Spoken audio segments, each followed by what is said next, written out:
What's up, what's up? Good morning na. Good morning na kasi 12 a.m. na. Siguro saglit lang ako. And I want to share this because grabe. Grabe yung news kanina. I mean, hindi balita I mean yung tawag ng yung sermon sa church. And I was moved not to share it kasi gusto kong malaman nyo rin. And wait lang tayo siguro mga 1 to 2 minutes. And I want to share this. While waiting, let's pray. Dear Heavenly Father, Creator of heaven and earth, glory be to your name, O Lord our God. Lord, thank you for today. Thank you for the happenings that coming up this season. Alam ko marami nang bumibili ng regalo. Alam ko marami nang nangyayari sa araw-araw nila to reach Christmas, and I know marami na rin maghahanda sa kaarawan ng iyong pagdating. And I'm praying for them to remember why you are here, why did you came, not because not because of the material things, but you want to spend our lives together with you. Lord, open their heart, open our hearts, and open our minds through the Holy Spirit, and in Jesus name we pray. Amen and amen. Okay, so okay lang. Let's start with the um, teachings kanina sa uh, tawag dito sa church, in which napakagandang balita nun, in a sense na this season is Christmas season. Pinagdiriwang natin ang pagdating ni Jesus, in which sinabi siya sa Matthew and Luke, sa Mark and Matthew and Luke, and sa tingin ko sa Mark and John, as far as I remember, wala siya. Sa Matthew and Luke, bumaba si Jesus. And ang turo ngayon to sa church, and I wanna share this is the greatest gift that we ever had, actually, because hindi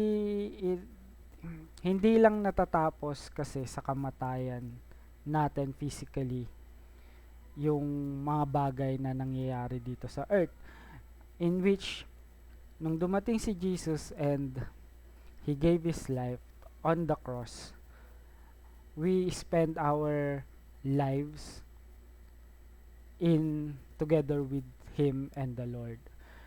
So sa mga siguro kung tayo makaka-receive ng napakagandang regalo, whether material man or ano, kahit anong bagay na sa tingin nyo, computer, PS5, lahat, nanalo ka ng motor sa raffle, syempre iingatan mo yon at pagyayabang mo, 'di ba? In which ito na yung pinakamagandang regalo na binigay sa atin ni Lord. Kaso may ang hirap sabihin kung plot twist siya or requirement ba. There is a but. Yun nga, may gift. Pero ano ba yung gift, 'di ba? Syempre, binigay siya ng libre, hindi mo babayaran. Hindi mo ang gagawin mo lang is tanggapin. Maniwala na sa iyo 'yon. At paano natin siya matatanggap? Is through Jesus, believing through Jesus. Jesus is our Lord and Savior. Jesus is the Christ. And he said this, um, he is the way, the truth, and the life.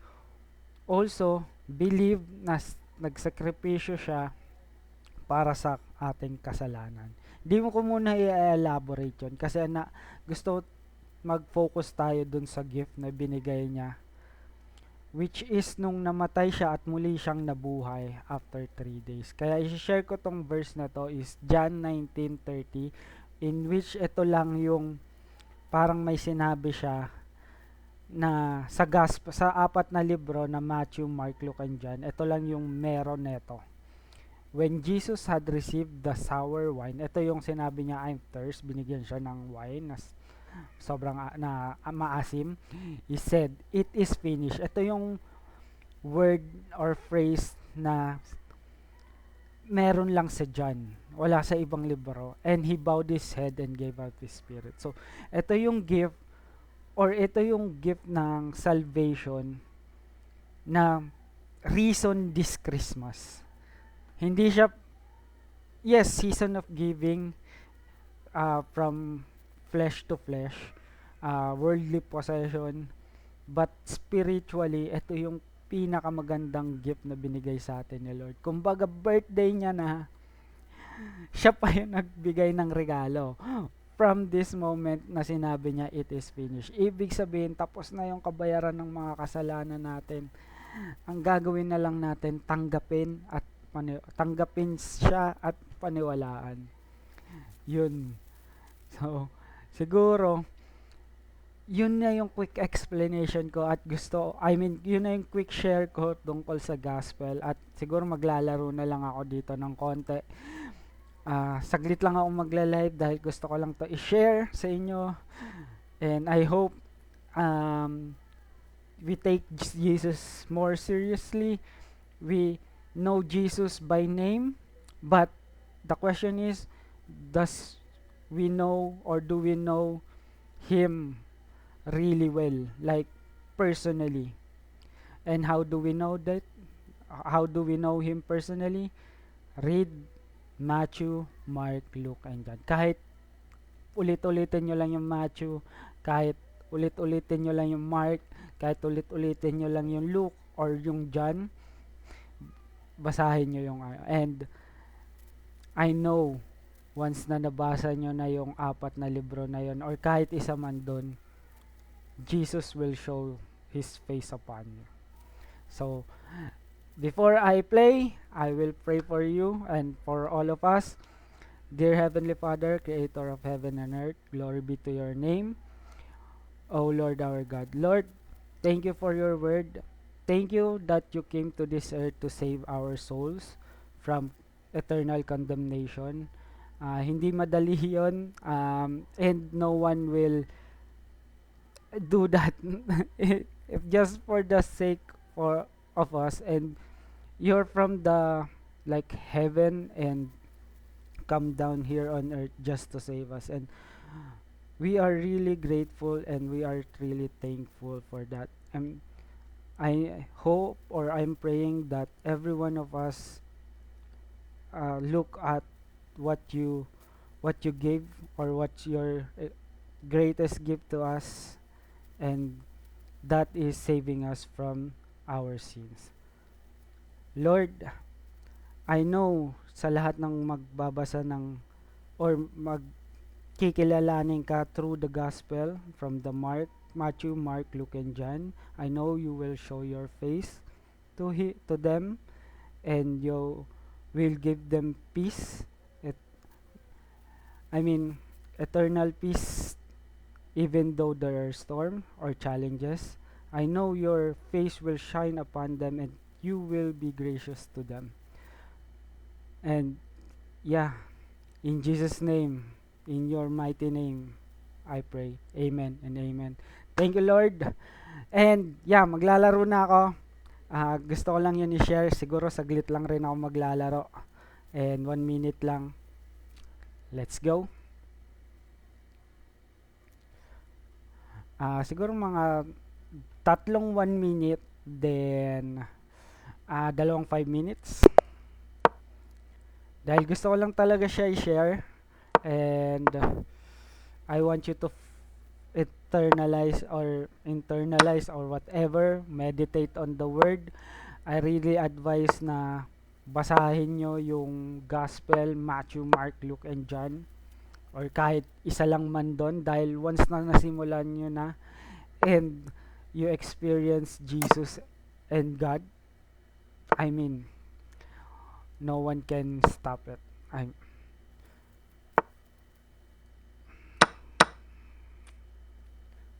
I have to take. Mali na naman si ako.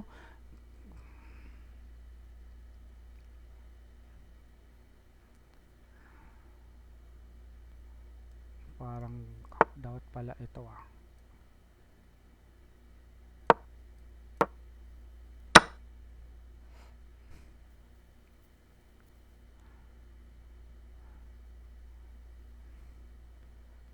So, kung may ano pala kayo, anything comment or questions, anything na, basta, comment lang kayo.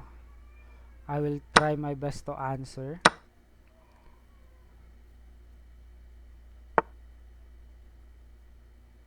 Mhm.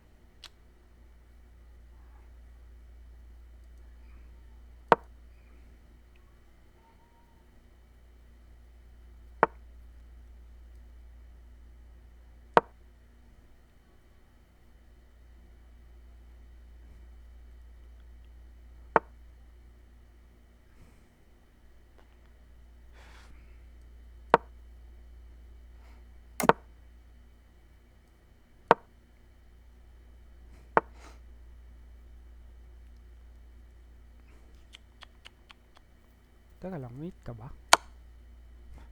Checkmate ka yata, sir. Sorry, may ubo pa ako. Okay.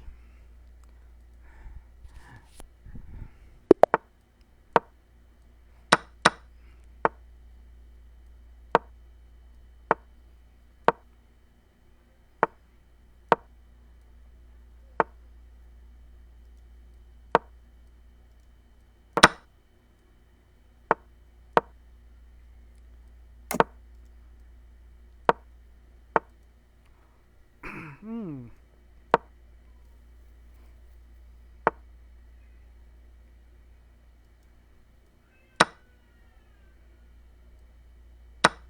Ay,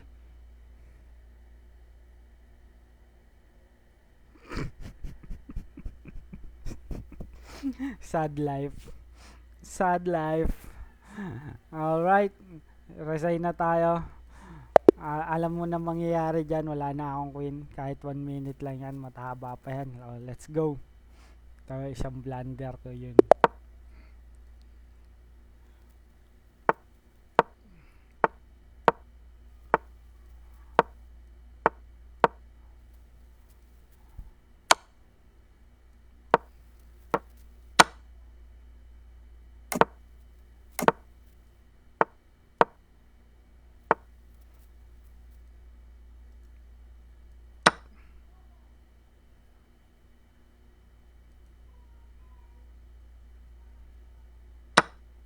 Hmm?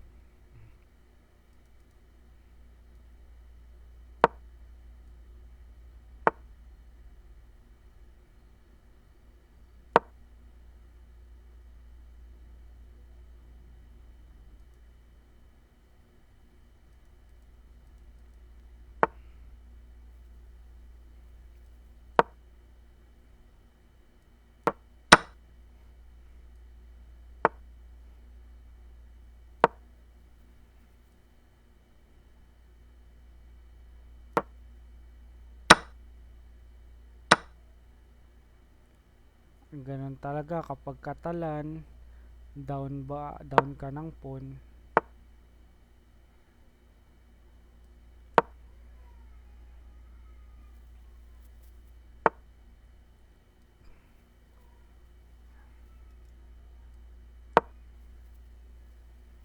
Ganun talaga pagkatalan.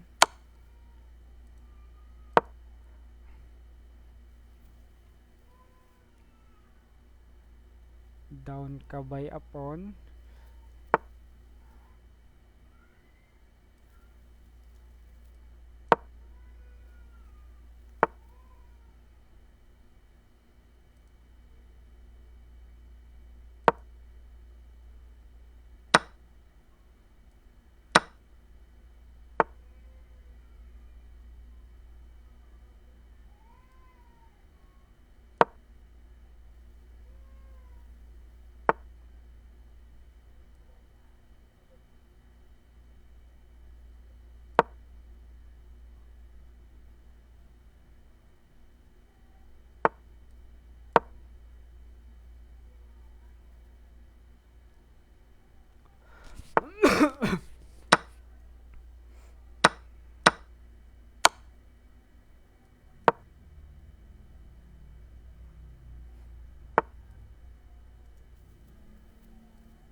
6 seconds na lang pala ako.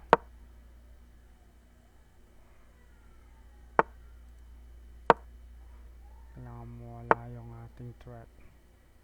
Oops, dito ulit tayo.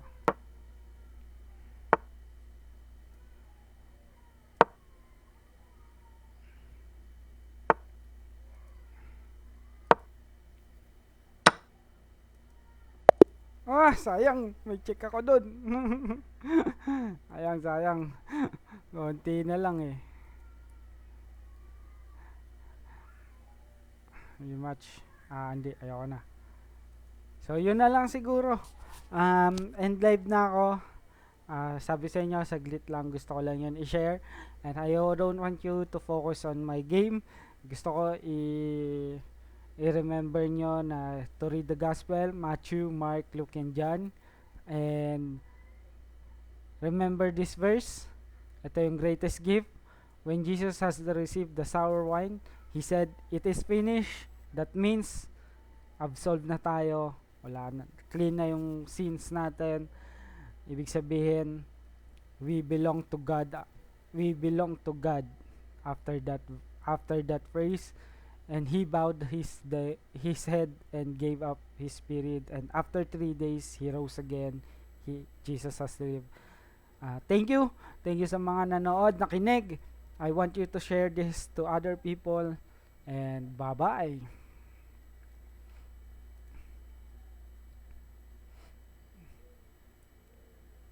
Paano to i-end? Wait lang. Nalito ako paano siya i-end.